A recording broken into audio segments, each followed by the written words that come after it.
Welcome back, friends. Welcome back to the homestead. It's the getting towards the end of May, and I thought it was time to do a tour video.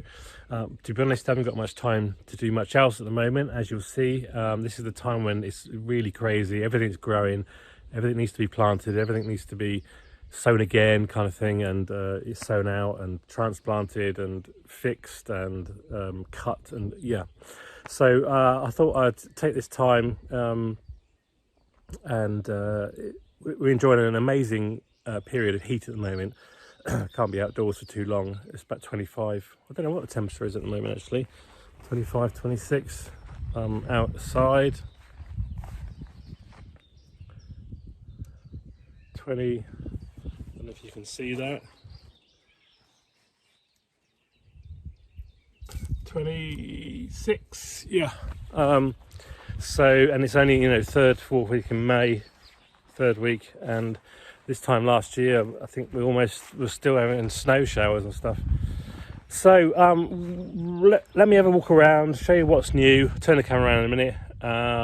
There are some new additions to the homestead and lots of stuff going on, lots of stuff to share with you. Okay, first of all, let's go and look, because we've got a new addition to the Baltic Homesteader family. He's not got a name yet, but we've got a new cockerel. Come and meet the new boss, aren't you? Hello, ladies. Desperate to get out, aren't you? But you can't, because otherwise you'll destroy Oma's flower beds. So he's new, and maybe in the next couple of weeks we'll get a load of new chickens as well. It's dandelion season, as you can see. Dandelions everywhere. It's good for the bees, not so good for us really. They're completely taking over. But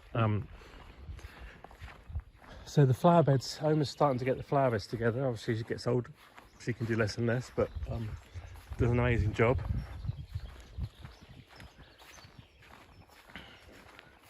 These will all start to come to life in big ways soon. Lots of colour. Steps are done with the front handrail, finished all that little project. Homer's out here at the moment. She's popped indoors, but she's sorting out her dahlias to get those in the ground. Lots more sowing going on. There's pumpkins and squashes and courgettes, still onions to get in the ground, well, leeks and onions. We'll go over to the garden later on, but you'll see what's going on. There's sort of second sowings of, there's some dill, some more sunflowers. I have got a load ready already, but there's a second, more beetroots, and some hemp, and then there's all the flowers. They're not my flowers, they're Oma's flowers. So still seeding stuff, keeping up the pressures on to get it all in and out. Here's my sunflowers. Doing lots of sunflowers this year, they're looking good. So last night for the first time we left the doors open for the greenhouse because it's just so warm at the moment, and it's still like 12 degrees, 13 degrees overnight. So starting to pick out all the pak choi and being eaten. You can see the tomatoes are looking amazing. They'll probably go in this week, I expect. Sweet corn and popcorn. I mean, these are fantastic. Some of the best tomatoes we've grown this year. Peppers, chilies are looking a bit small. I don't know why, but anyway, peppers, tomatoes. The Chinese cabbage are starting to body up, so they'll be ready to eat soon. Got some cucumbers already in there, some melons, kind of trying to leave a gap between, cut the leaves a bit so that the light gets down. Lettuces all ready to be eaten. Pak choys are now going to seed, so we just give them to the chickens. We've had our lot. More popcorn, basil down there. Lots of basil to go in, that's looking good. I think we need a good water. Radish are all done now, really. They're going to flower. And then there's my cut flowers down there. They're all ready to go in as well. Maybe tonight or tomorrow. Yeah.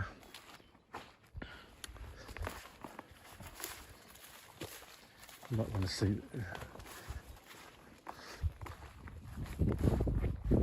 Here's my stink bin of swamp water. All the weeds go in there, and then they make fertilizer with this, and it stinks, but it makes amazing fertilizer. We might be able to smell it, but the flowers can't. All this area needs to be done as well, maybe next week, to put new beds in. There's a garlic's looking good. You can see already how dry the land is. Not had any rain for weeks. Supposed to get some tonight or tomorrow. A few weeds going down, but yeah. Oh, the other greenhouse, I suppose we have a quick look in. Walk through.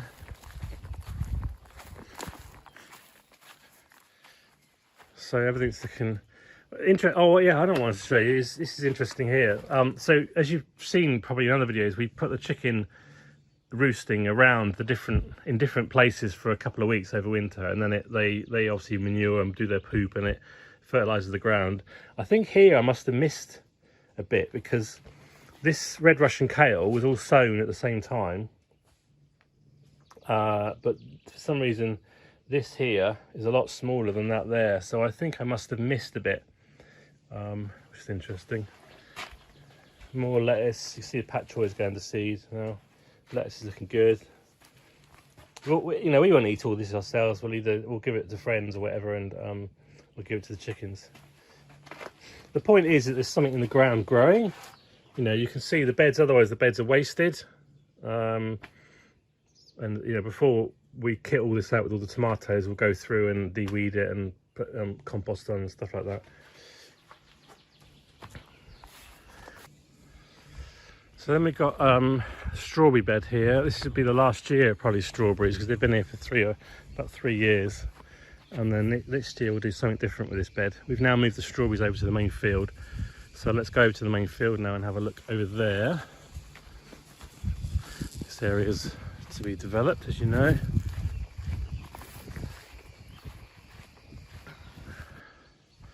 So come over to the main field. We've been doing lots of wood chipping for redoing all the paths. We've cleared a lot of bushes there, and we've sown wildflower seeds, so we're hoping that's going to be a really nice wildflower patch over there. Probably needs good watering.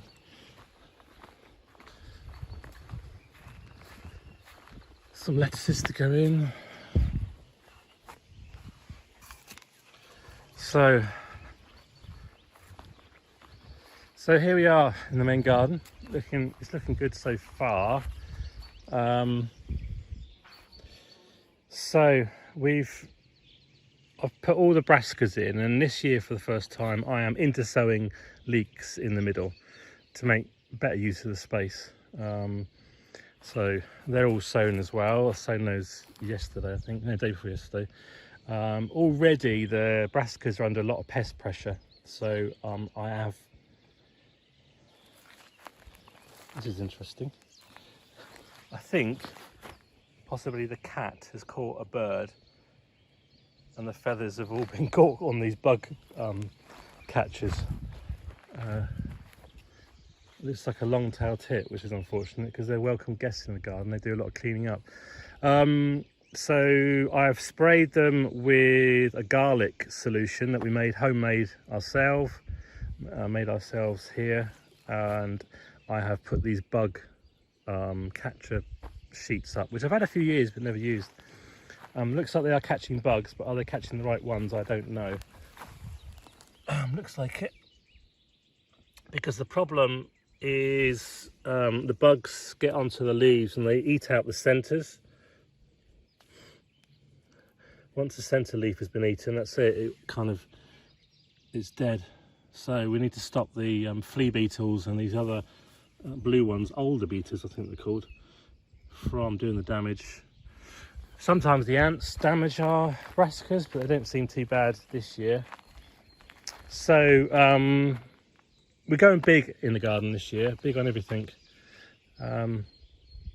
So a lot more brassicas, a lot more of everything really, making sure every bed is used and utilised.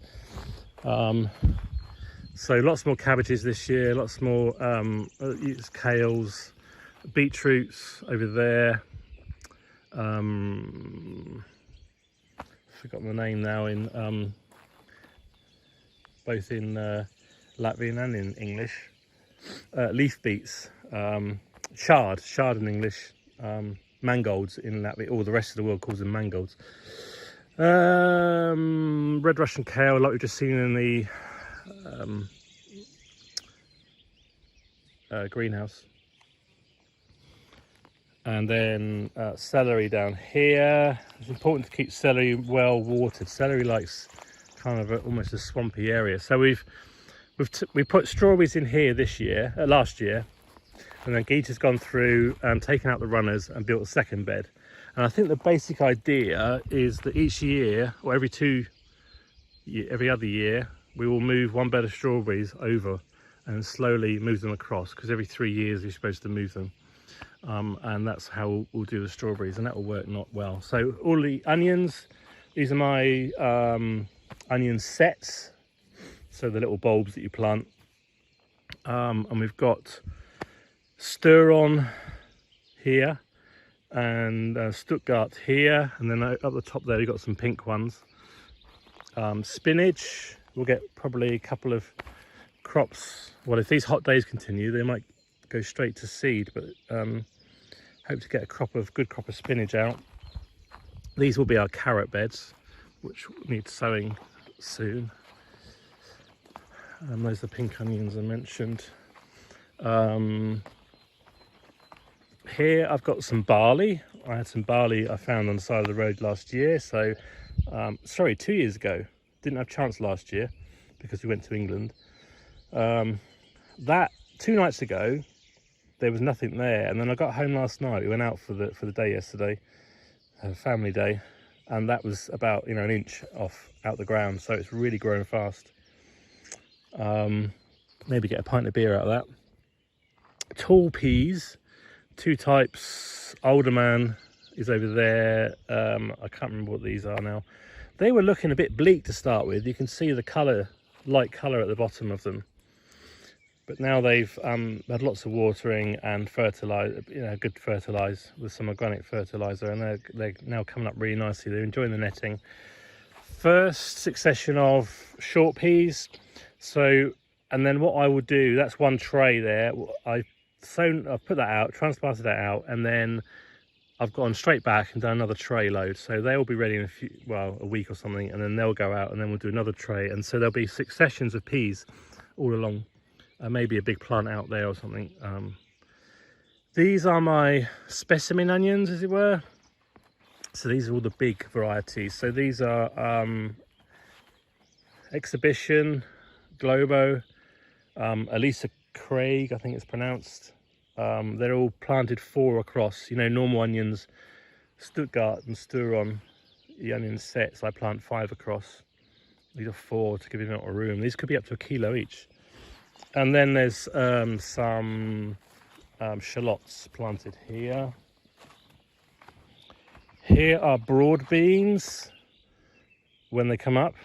We've had some attacks of moles as well, real problem with moles, but I think that's about it in the garden, as if that's not enough.